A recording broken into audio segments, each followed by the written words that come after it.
Hello दोस्तों, कैसे हैं आप लोग। उम्मीद है सभी लोग अच्छे होंगे और अपनी तैयारी में लगे होंगे।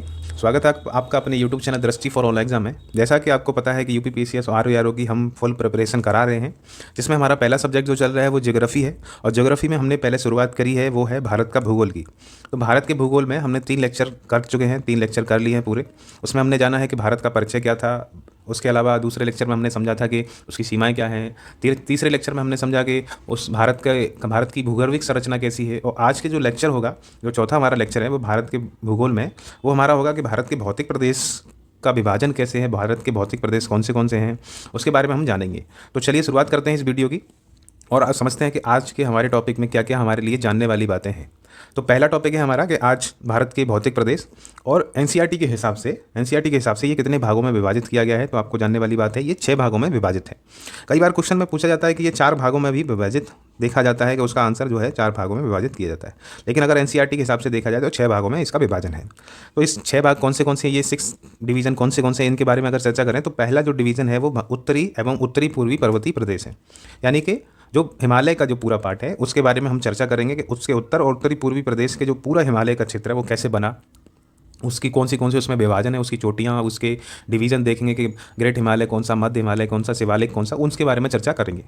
इसके बाद जानेंगे कि उत्तरी विशाल मैदान जो आज का गंगा यमुना का जो मैदान है, इसके अलावा असम मैदान है, तो उत्तरी विशाल मैदान कौन सा है इसके बारे में चर्चा करेंगे। दूसरा डिवीज़न हमारा ये हो जाता है। इसके बाद तीसरा जो डिवीज़न है वो है प्रायद्वीप भारत का, जो हम प्रायद्वीपी भारत बोलते हैं, यानी हमारा दक्षिण का पार्ट होता है। जो हमारे मध्य प्रदेश या विंध्य पहाड़ियों से नीचे का जो पूरा पार्ट है वो हमारा प्रायद्वीपी भाग बोला जाता है। चौथा हमारा भाग देखेंगे इसमें थार मरुस्थल। अब सभी जानते हैं कि थार मरुस्थल हमारे पश्चिम की तरफ है भारत के। उसके बाद चौथा के बाद हमारा 5वां जो पार्ट है वो तटीय मैदान है। और अगला पार्ट है वो है द्वीप समूह, हमारे लक्षद्वीप और अंडमान निकोबार द्वीप समूह, इनके बारे में जानेंगे। तो इस आप मैप के जरिए समझ लीजिए कि कैसे कैसे डिवीज़न हुआ है। तो हमारा ये पहला पार्ट था हिमालयन रेंज। इसके अलावा दूसरा हमने समझा है कि हमारा जो है नॉर्दर्न प्लेन्स, इनके बारे में समझेंगे। तीसरा हम देखेंगे प्रायद्वीपी भारत। चौथा हम देखेंगे थार मरुस्थल। 5वां हम देखेंगे कोस्टल प्लेन। और 6वां देखेंगे आइसलैंड, यानी द्वीप समूह हमारे कौन से हैं। तो इस तरीके से 6 भागों में विभाजित हैं ये, आप देख सकते हैं मैप के जरिए कि ये हमारा पहला है हिमालय। अब आज हम जो चर्चा करने वाले हैं वो हिमालयन रेंज पे करेंगे, यानी हमारे उत्तरी पूर्वी पर्वतीय प्रदेश के बारे में जानने वाले हैं। तो क्या है इनके बारे में जानने के लिए और क्या इंपॉर्टेंट चीज़ें आपके एग्जाम के लिए हो सकती हैं, उनके बारे में हम जानेंगे। तो पहली बात आपको इसमें जानने वाली है कि ये हिमालय के जो पूरा विस्तार है उसके बारे में हम इसमें पढ़ने वाले हैं। तो किसके बारे में पढ़ेंगे? हिमालय के बारे में इसमें जानने वाले हैं, पूरा विस्तार उसका जानने वाले हैं। तो सबसे बड़ी बात है कि एक जो नई बात इसके बारे में जानने वाली, जो आपसे कई बार क्वेश्चन में पूछी जाती है कि हिमालय कैसी संरचना है। तो हिमालय जो है वो नवीन बलित पर्वत है। कैसे हैं?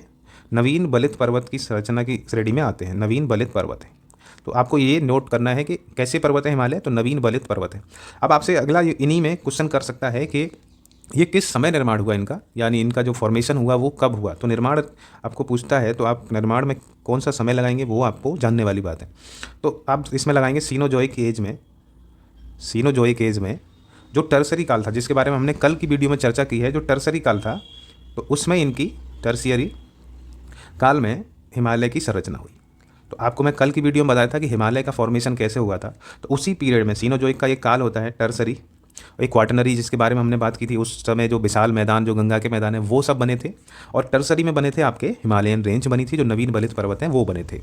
आपको मैंने ये भी बताया था कि वो कैसे बने थे। तो हमारी जो हमारी भारत की जो वो थी, प्रायद्वीपी भारत था हमारा जो प्राचीन, वो यूरेशियन प्लेट से जाके टकरा गया था और इसके बीच में 33 सागर था। आपको पता है, कल मैंने जो चर्चा की है उसके बारे में।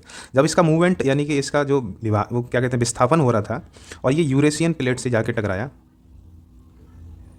यूरेशियन प्लेट से जाके जब भारत, ये आपका प्रायद्वीपी भारत टकराया था, तो टकराने की वजह से जो संरचना का निर्माण हुआ तो वो हिमालय आपकी कहलाई।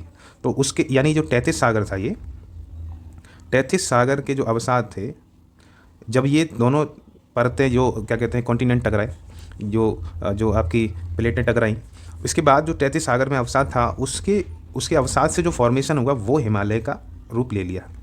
और हिमालय का रूप लिया इसीलिए इसको, ये किस टाइप का हुआ, तो नवीन बलित पर्वत है, हिमालय का निर्माण हुआ अवसाद से, 33 सागर के अवसादों से इसका निर्माण हुआ। ये आपके जानने की बात थी। तो इसके आगे क्या है, इसके बारे में चर्चा है, तो उसके बारे में हम जान लेते हैं कि इसमें इसका जो फिजिकल डिवीज़न है वो कैसा है। अब हिमालय की चर्चा कर रहे हैं तो इसका फिजिकल डिवीज़न जानते हैं कि कितने भागों में विभाजन है हिमालय का। तो फिजिकल डिवीज़न जान लेते हैं, फिजिकल डिवीज़न। अब ये मान लीजिए फिजिकल डिवीज़न में मैं आपको बता रहा हूँ सीक्वेंस में। तो पहला इसका डिवीज़न है आपका कौन सा वो होगा, तो ट्रांस हिमालय, आपका सभी जानते हैं ट्रांस हिमालय। आप साथ साथ नोट कर सकते हैं ट्रांस हिमालय। दूसरा इसका डिवीज़न जो होता है आप सभी जानते हैं, उसके बाद जो संरचना आती है वो महान हिमालय की आती है, महान हिमालय की आती है।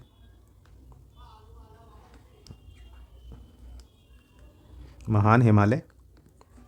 इसके बाद कौन सी संरचना है, तो मध्य हिमालय आता है, जिसको लघु हिमालय भी बोलते हैं, मध्य हिमालय या लघु हिमालय बोलते हैं। अब मध्य हिमालय या लघु हिमालय, उसके बाद आप सभी जानते हैं कि इसके बाद जो है वो शिवालिक हिमालय आता है, शिवालिक आता है। और इसके बाद जो आपके पूर्वांचल की पहाड़ियाँ भी हैं शिवालिक हिमालय के बाद, तो ये भी इसी का पार्ट है। तो पूर्वांचल हिमालय भी किसका पार्ट है, हिमाचल हिमालय का पार्ट है। पूर्वांचल हिमालय ये भी इसी का पार्ट है। अब ये इस तरीके से 5 भागों में एक तरह से देखा जाए तो विभाजित हैं। तो ये आपको जानने वाली बात है। आज हम चर्चा एक 1 बाई 1 पे करने वाले हैं कि कैसे ट्रांस हिमालय पे क्या क्या चीज़ें हमारे जानने की हैं, ट्रांस हिमालय किस तरीके से लोकेटेड है, कहाँ पे है, वो चीज़ें जानेंगे। तो मैं आपको मैप के जरिए बताता हूँ कि चीज़ें कैसे कैसे हैं।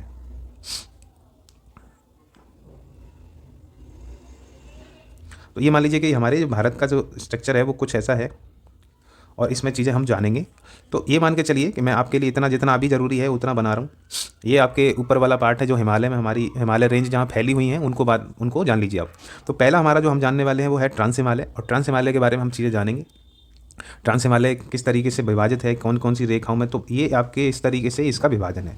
तो बेसिकली ट्रांस हिमालय में 4 जो है बड़ी बड़ी श्रेणियाँ हैं जिनको आपको जाननी चाहिए। तो बड़ी बड़ी श्रेणियाँ हैं 4, कौन सी हैं उनके बारे में जानते हैं। तो पहली है काराकोरम, काराकोरम, काराकोरम श्रेणी।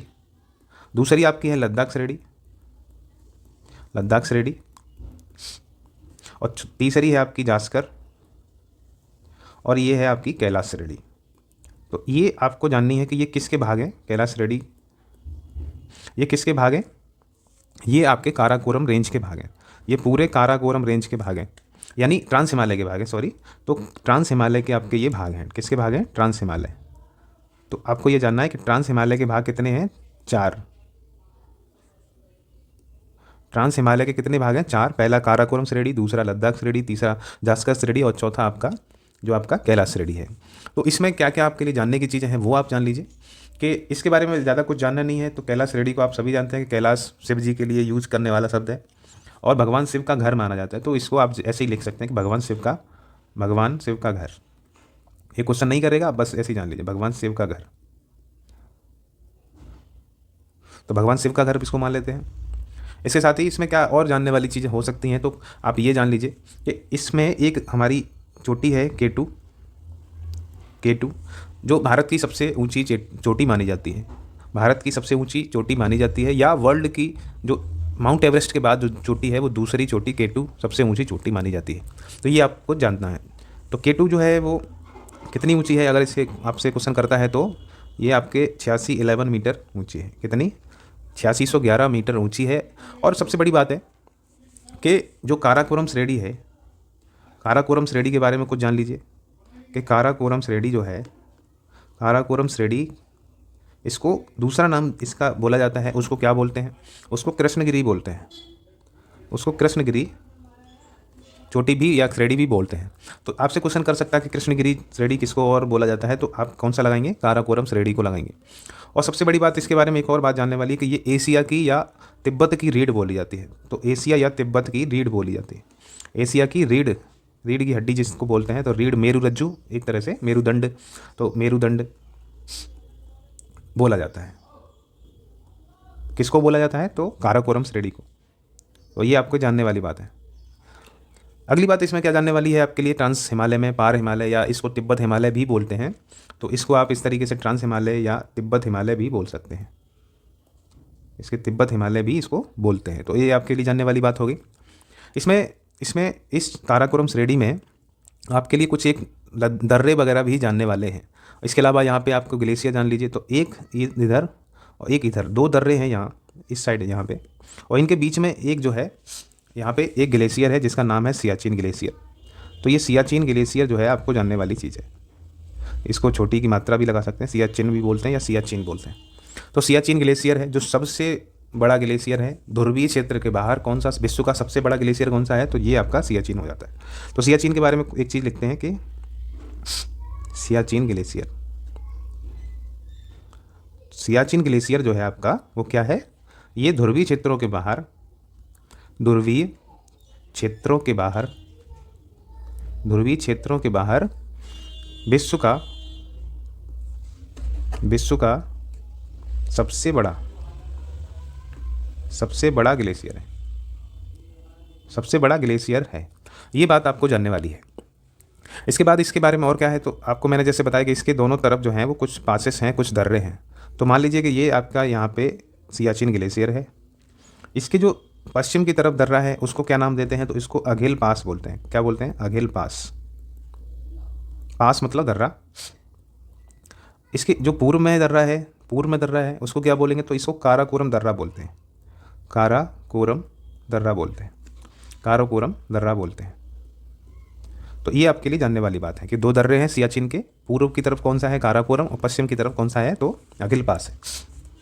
इसके साथ ही अगली जो बात करते हैं वो हम बात करेंगे इसके बारे में, जो लद्दाख श्रेणी है उसके बारे में। तो लद्दाख श्रेणी के बारे में आपको क्या जानना है, तो इसमें एक इम्पोर्टेंट बात जाननी है आपको। इस पर एक चोटी है जिसका नाम है राकापोसी। तो एक चोटी का नाम है राकापोसी, क्या नाम है, राकापोसी, राकापोसी चोटी है।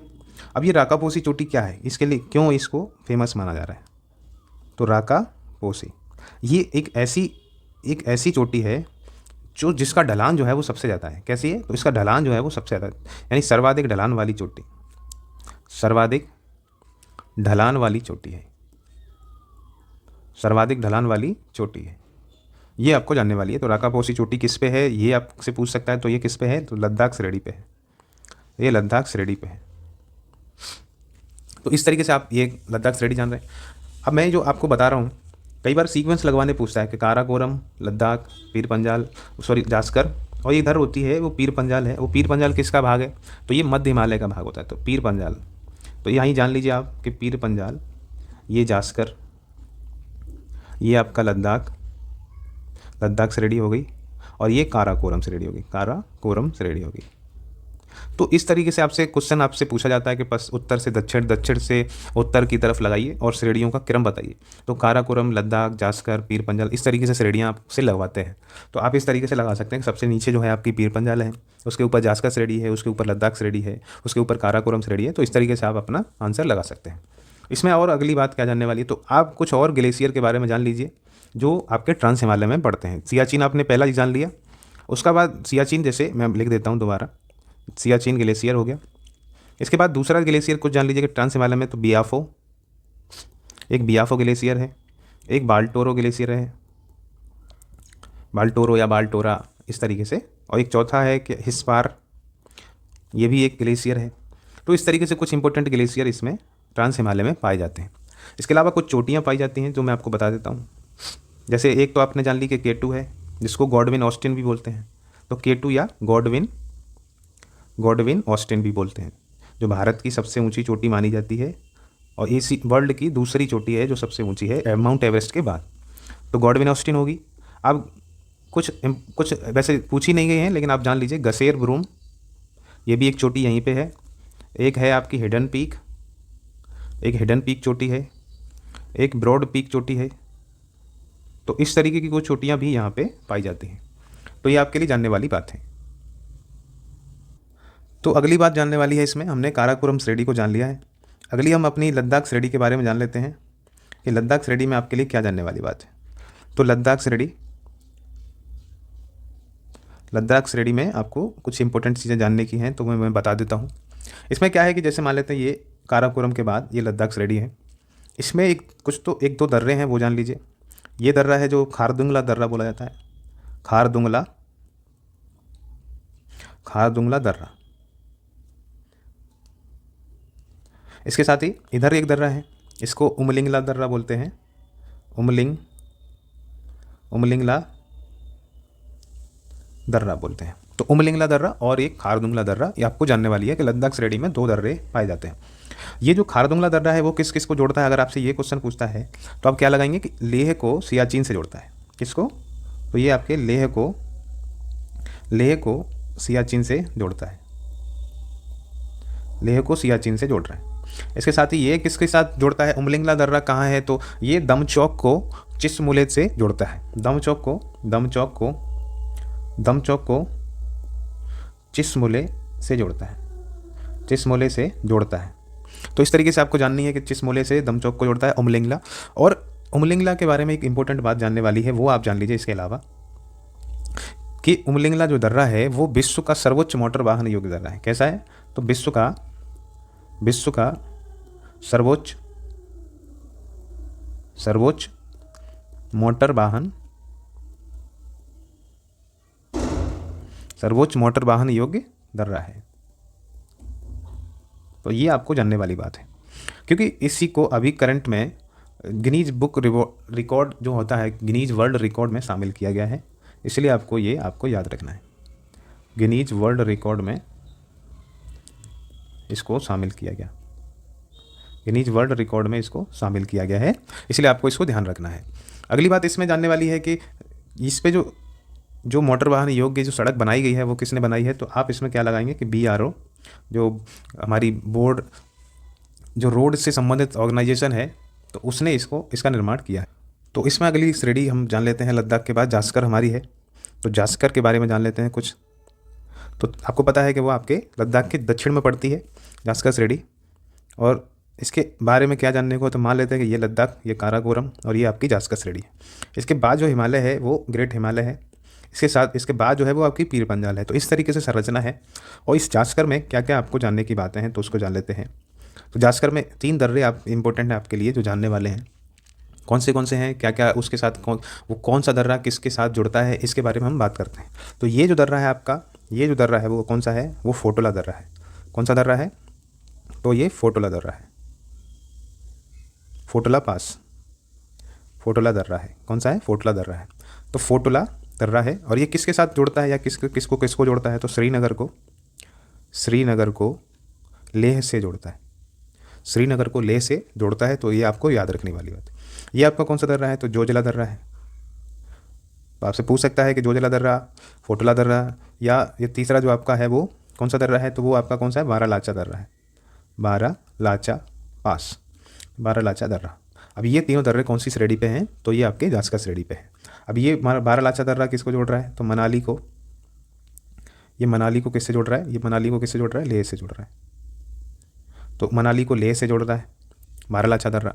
इस तरीके से आप जान सकते हैं कि कौन से आपको दर्रे हैं जो जास्कर श्रेणी पे हैं। जास्कर श्रेणी किसके नीचे है, दक्षिण में है, तो आप लद्दाख के दक्षिण में लगाएंगे। उसके बाद ग्रेट हिमालय आता है, उसके बाद जो है आपकी पीर पंजाल आती है। तो ये पीर पंजाल जो है वो किसकी श्रेणी है, तो पीर पंजाल जो श्रेणी है वो मध्य हिमालय की श्रेणी है, ये आपको ध्यान रखना है। पीर पंजाल जो है वो मध्य हिमालय की श्रेणी में आता है।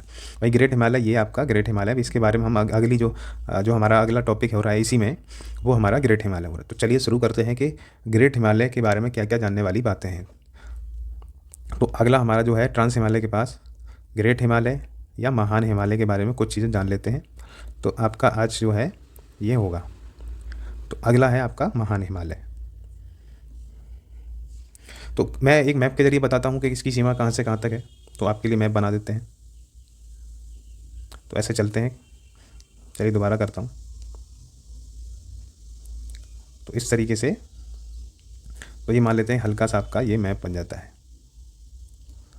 अब चूँकि एक तरह से यहाँ से लेके यहाँ पे आपका कौन सा पर्वत है, तो आपको पता है सबको, नंगा पर्वत है ये। तो एक नंगा पर्वत है। तो नंगा पर्वत से लेके इधर आपका जो है नामचा बरवा, कौन सा है, नामचा बरवा।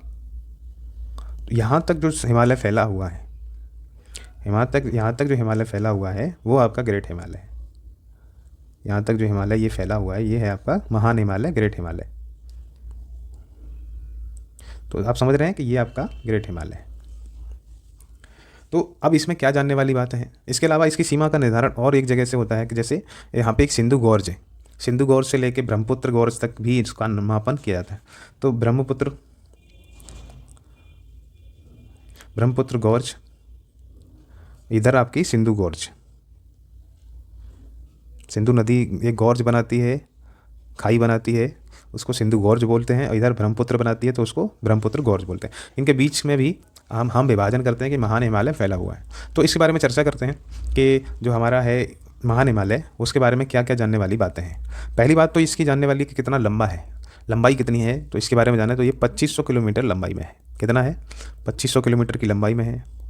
लेकिन अगर आपसे पूछता है कि भारत में कितनी लंबाई है, तो आप भारत में कितनी लगाएंगे? भारत में तो ये आपकी 2400 किलोमीटर में कितनी है? तो भारत में ये 2400 किलोमीटर में है, और इसके अलावा टोटल लंबाई इसकी 2500 किलोमीटर है। तो इसका विस्तार जैसे हमने बताया कि नंगा पर्वत से लेके नामचा बरवा तक है, या सिंधु घोर से लेके ब्रह्मपुत्र तक है। अगर इसका जो देशांतर के रूप में पूछता है, देशांतर रेखा के रूप में, कि कौन सी देशांतर रेखा है जो यहाँ से गुजरती है और कौन सी देशांतर रेखा है जो यहाँ से गुजरती है, तो अगर ये पूछता है तो आप, वैसे तो पूछेगा नहीं, लेकिन आप ध्यान रख लीजिए कि 74 से लेके देशांतर से, पूर्वी देशांतर से लेके 96, जो 96 डिग्री पूर्वी देशांतर है आपका, वो इसका विभाजन करता है। तो इतने के बीच में ये फैला हुआ है महान हिमालय। तो ये एक बात होगी। इसके अलावा इसके बारे में जानने वाली बात है कि इसकी औसत ऊंचाई पूछता है। इसकी औसत ऊंचाई कितनी है?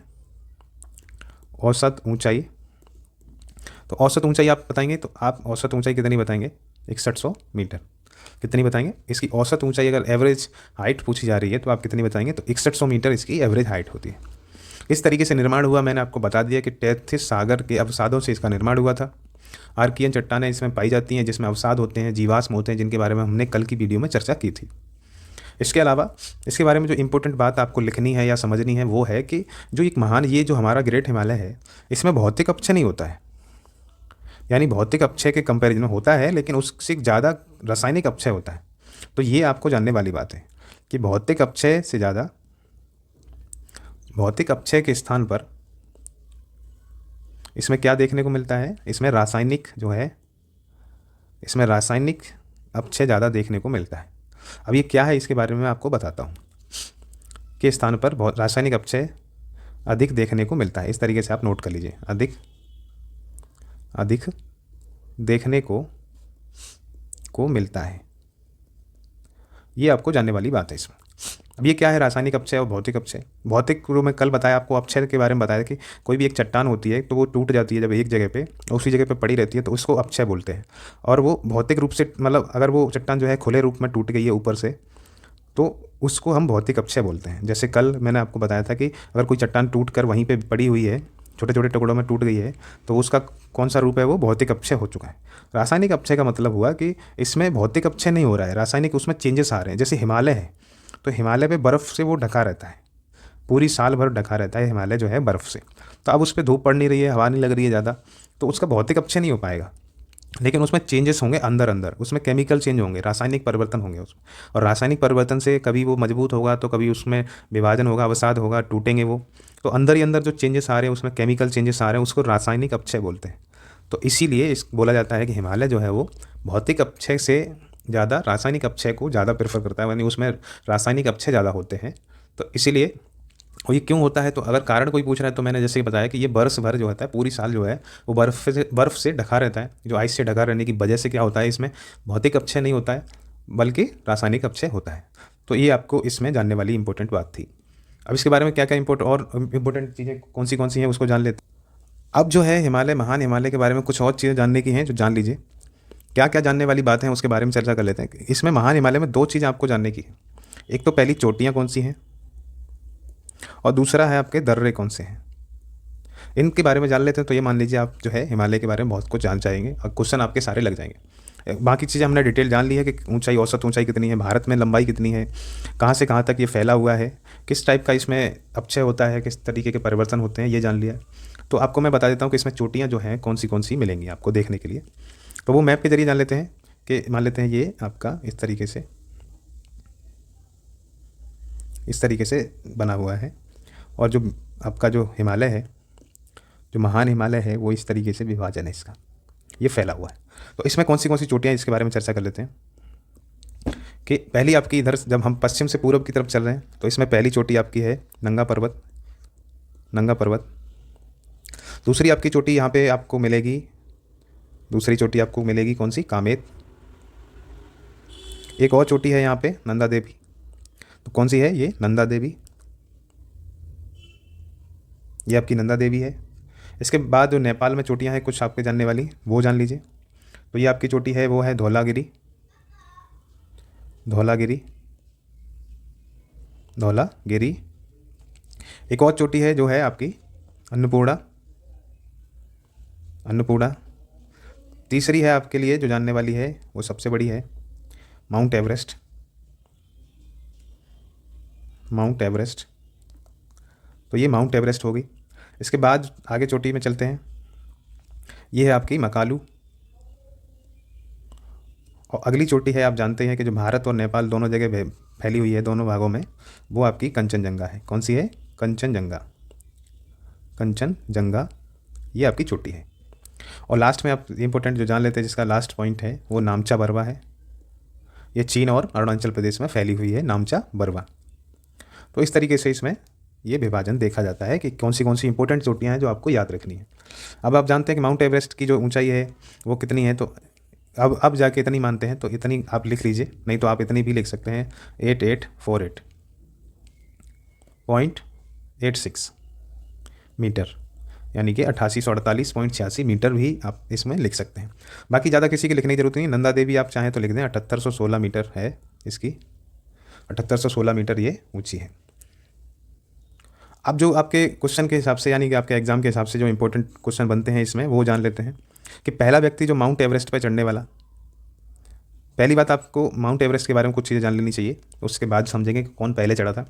पहली बात, इसमें सागर माथा, माउंट एवरेस्ट को सागर माथा बोला जाता है, ठीक है, नेपाल में, यानी कि सागर माथा माउंट एवरेस्ट को बोलते हैं। दूसरी बात, अगर चाइना में देखें या तिब्बत में देखें तो इसको क्या बोलते हैं, तो चोमोलुंगमा बोला जाता है। क्या बोला जाता है? चोमोलुंगमा नाम दिया जाता है। तो इसको चाइना में बोलते हैं या तिब्बत में बोलते हैं, ठीक है। अब इसमें जान लेते हैं कि पहला व्यक्ति कौन था जो इस पे चढ़ा था, इसकी चोटी पे गया। तो आप सभी जानते हैं कि एडमंड हिलेरी इस पे चढ़ने वाले प्रथम व्यक्ति थे। लेकिन इसके साथ जो जाने वाले थे ये भी आपको याद रखना है। तो दो लोग गए थे कि एडमंड हिलेरी व तेनजिंग नोर्गे। कौन थे? तेनजिंग नोर्गे शेरपा, तेनजिंग नोर्गे शेरपा, ये इनके एक तरह से साथी थे, तो इनके साथ ही गए थे, ठीक है। तो ये दोनों व्यक्ति चढ़ने वाले थे। अक्सर आपको क्वेश्चन में मिलता होगा कि एडमंड हिलेरी चढ़े थे, लेकिन ये दोनों पे नाम आते हैं कि दोनों एक साथ चढ़ने वाले व्यक्ति थे। इसके साथ ही ये तो व्यक्ति हो गए, यानी कि पुरुष हो गए, मैन हो गए। अब फीमेल के बारे में पूछते हैं, तो महिला कौन सी थी जो पहली इस पर चढ़ने वाली थी, चोटी पे चढ़ने वाली एवरेस्ट पे? तो आप सभी जानते हैं कि कौन सी हैं, जुंको ताबेई, जुंको ताबेई या तबेई, जुंको ताबेई जो है पहली महिला हैं, वो इस पर चढ़ी थी। तो ये कहाँ की हैं? तो जापान की हैं, आप सभी जान रहे हैं। तो जापानी महिला है ये, और ये चढ़ने वाली पहली महिला थी। लेकिन अगर भारत से पूछता है तो भारत के हिसाब से देखें तो भारत की पहली महिला जो माउंट एवरेस्ट पर चढ़ी थी वो आपकी कौन सी थी? तो बछेंद्री पाल जो हैं, बछेंद्री पाल जो हैं पहली महिला थी, वो माउंट एवरेस्ट पर चढ़ी थी। इसके अलावा ये कहाँ की हैं? तो इसके हरियाणा की हैं ये, इसीलिए आपको ये राज्य भी पूछ सकता है। इसके साथ ही एक क्वेश्चन और पूछा जाता है कि भारत की महिला वो कौन सी है जो दो बार, इसको हटा के 2 बार चढ़ने वाली, 2 बार चढ़ने वाली महिला का नाम पूछता है, भारतीय महिला का, 2 बार चढ़ने वाली महिला का। तो संतोष यादव लगाएंगे आप। 2 बार की पूछता है तो संतोष यादव लगाएंगे। इसके साथ ही एक और क्वेश्चन आपसे कर सकते हैं कि दिव्यांग महिला, पहली जो दिव्यांग महिला थी, पहली जो है वो दिव्यांग महिला कौन सी थी जो इस पे चढ़ी थी? तो भारत की दिव्यांग महिला कौन सी थी? तो आप सभी जानते हैं कि अरुणिमा सिन्हा जो थी वो पहली महिला थी जो दिव्यांग थी, लेकिन उन्होंने माउंट एवरेस्ट पर चढ़ाई की थी। तो इनकी एक बुक का नाम है, वो कभी कभी पूछ सकता है आपसे, वो बुक लिख लीजिए। बुक का नाम है कि born again on the mountain, born again on the mountain, ये इनकी बुक का नाम है। तो ये आपको याद रखनी है कि इनका दोबारा जन्म हुआ, इनकी बुक का टाइटल का मतलब है कि दोबारा जन्म हुआ मेरा पर्वतों पर। इस तरीके से ये आपके लिए इंपॉर्टेंट हो जाते हैं कुछ माउंट एवरेस्ट को लेके जो आपके लिए खबरें हो सकती हैं, जो न्यूज़ हो सकती है वो। आगे आपको मैं बता दूं कि कंचनजंगा के बारे में आप कुछ एक चीज़ जान लीजिए कि कंचनजंगा जो है वो कहाँ पे, मैंने अभी बताया कि वो सिक्किम और नेपाल के सीमा पर है, सिक्किम व नेपाल की सीमा पे है। तो इस तरीके से आपसे क्वेश्चन कर सकता है। और भारत की जो है वो दूसरी सबसे ऊंची चोटी है, सेकेंड लार्जेस्ट चोटी of India, second largest peak of India है। तो ये अभी आपको याद रखने वाली बात है। आगे जान लेते हैं कि महान हिमालय में दर्रे को जो आपसे क्वेश्चन करते हैं कि दर्रे कैसे हैं, कौन से दर्रे हैं जो आपके लिए इंपॉर्टेंट हो सकते हैं, तो वो मैं आपको मैप के ज़रिए बता देता हूँ जो आपको जानने चाहिए। तो दर्रे आपके लिए जानना बहुत ज़रूरी है। तो कौन से दर्रे हैं वो उनके बारे में बात कर लेते हैं। तो ये आपका जो है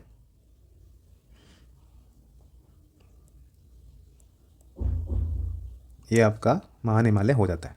अब इस पे कौन से दर्रे हैं उनके बारे में चर्चा कर लेते हैं। ये कौन से दर्रे हैं। तो पश्चिम से पूर्व की तरफ देखें अगर इसमें, तो पहला आपको दर्रा मिलेगा, पहला आपको जो दर्रा मिलेगा वो बुर्जिल दर्रा मिलेगा। बुर्जिल दर्रा मिलेगा पहला आपको, पश्चिम से तरफ चलते हैं। इसके साथ ही यहाँ पे एक दर्रा है। ये कौन सा दर्रा है आपका, जोजिला दर्रा है, जोजिला पास। ये आपको जानने वाली बात है। और ये किसको जोड़ता है, तो आपको मैंने बताया कि ये श्रीनगर को लेह से जोड़ता है, श्रीनगर को लेह से जोड़ता है। इसके साथ ही जान लेते हैं कि यहाँ पे कौन से दर्रे हैं जो उत्तराखंड के हैं। ये 4 दर्रे आपको कुछ याद रखने हैं, चारों दर्रे आप जान लीजिए कि पहला आपका दर्रा जो है, क्रम से बता देता हूँ। थांगला, यहाँ पे थांगला दर्रा है, यहाँ पे माना दर्रा है, यहाँ पे नीति दर्रा है, और यहाँ पे लिपुलेख दर्रा है। तो इस तरीके से ये 4 दर्रे जो हैं वो उत्तराखंड के हैं। ये चारों दर्रे कहाँ हैं, उत्तराखंड यानी यूके, उत्तराखंड के हैं। कौन से हैं, तो थांगला, माना, नीति और लिपुलेख। एक हिमाचल प्रदेश में भी दर्रा है, यहाँ का इसी का है पार्ट है वो, तो इसी का पार्ट है, इसको सिपकिला बोलते हैं। तो सिपकिला दर्रा है, यहीं से आपको पता है कि सिपकिला पास से ही हमारी जो है वो सतलज रिवर जो है पास करती है। तो सतलज नदी जो है वो यहीं से भारत में प्रवेश करती है। कुछ दर्रे और हैं जो आपके सिक्किम में देखने को मिलेंगे। एक नाथुला दर्रा मिलेगा आपको, नाथुला। एक दर्रा मिलेगा आपको जयलेपला। तो ये 2 दर्रे जो हैं आपको देखे जाएंगे सिक्किम में, नाथुला और जयलेपला। कुछ इंपॉर्टेंट दर्रे इधर भी हैं जो आप जान लीजिए। वो कौन से दर्रे हैं, तो ये आपका इधर है, ये जो दर्रा है वो बॉमडिला दर्रा है। कौन सा दर्रा है, बॉमडिला दर्रा है, बॉमडिला दर्रा है। इसके साथ ही इधर जो पूर्वांचल की तरफ भी कुछ दर्रे हैं वो जान लीजिए। तो दिफू दर्रा है इधर, दिफू दर्रा है। एक और दर्रा है वो पांगसाड़ दर्रा है। ये आपको मैं इसलिए बता रहा हूँ कि ये कभी भी आपसे क्वेश्चन पूछ सकता है, आपको पता नहीं हो सकते हैं, ऐसा हो सकता है, तो आप पहले से ही याद रखिए। पांगसाड़ दर्रा ये भी है आपका। इसके साथ ही एक और दर्रा जो आपको जानना चाहिए वो यहाँ है, यांग्याप दर्रा। यांग्याप दर्रा जो है यहीं से आपकी जो वो क्या कहते हैं कि ब्रह्मपुत्र जो नदी है वो यहाँ पे भारत में प्रवेश करती है। तो ये आपके लिए कुछ दर्रे हैं जो आपको जानने चाहिए थे, जो ग्रेट हिमालय से जुड़े हुए हैं। इसके साथ ही इधर एक पूर्वांचल का दर्रा है, वो आप जान लीजिए कि तुजू दर्रा है, तुजू दर्रा है। ये भी आपको जानना ज़रूरी है। ये कहाँ पे है, तो आप मणिपुर में इसको लगा लीजिए। ये इसका भाग नहीं लेकिन पूर्वांचल का भाग है, तो आपको याद रखना बहुत ज़रूरी है। तो इस तरीके से दर्रे हैं आपके इंपॉर्टेंट, आप लिख लीजिएगा इनको। इनके बारे में कुछ चीज़ें जानने वाली हैं वो कल हम आपको इसी वीडियो में आगे बढ़ाते हुए बताएंगे। आज इस वीडियो में इतना ही। मिलते हैं कल अगली वीडियो में। तब तक के लिए हम हमारे यूट्यूब चैनल को सब्सक्राइब करके रखिए और अपनी पढ़ाई को जारी रखिए। तब तक के लिए मिलते हैं अगली वीडियो में। धन्यवाद।